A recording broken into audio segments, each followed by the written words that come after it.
when you talk about what's doing it, I mean, you're talking about team, but you're also talking about something that I found unbelievable. The unaided brand awareness of your company after what I thought was really one of the greatest people like Tesla. It's just people saying, I love Lulu, is 25%. Nike's at 80, 85, which is what makes me so confident you're going to do the numbers.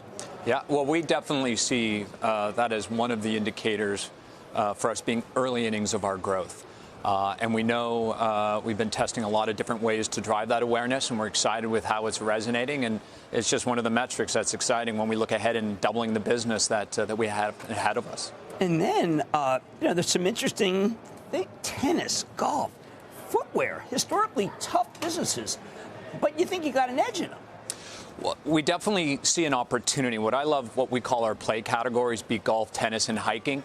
And what I shared yesterday is we design into them as a small collection that ultimately drives the versatility and the core of the product.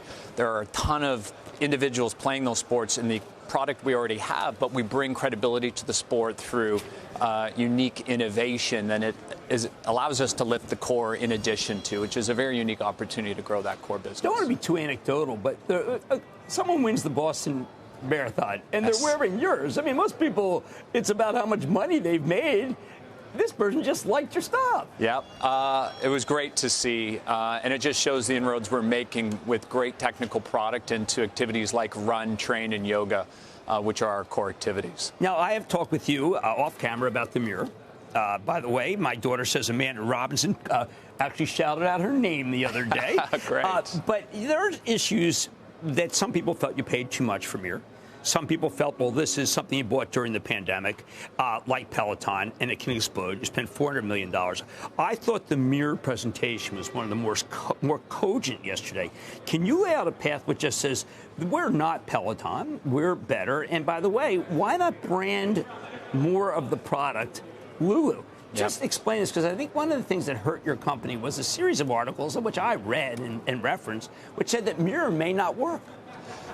We definitely wanted to take time yesterday to present our position for mirror.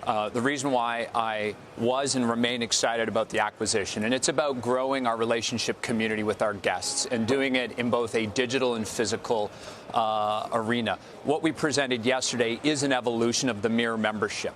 We are going to rebrand it Lululemon Studio membership. We announced 8 new members that are going to be joining a marketplace platform, so we will have more content than any other fitness platform out there, and we're going to launch a digital app that allows our members to engage in it either through a digital app experience or through Mirror being the hardware. But we believe from a content fitness immersive experience, it's unrivaled in the industry. It's very unique. We're excited to share that, and we'll be launching that later this year. Shepard Smith here. Thanks for watching CNBC on YouTube.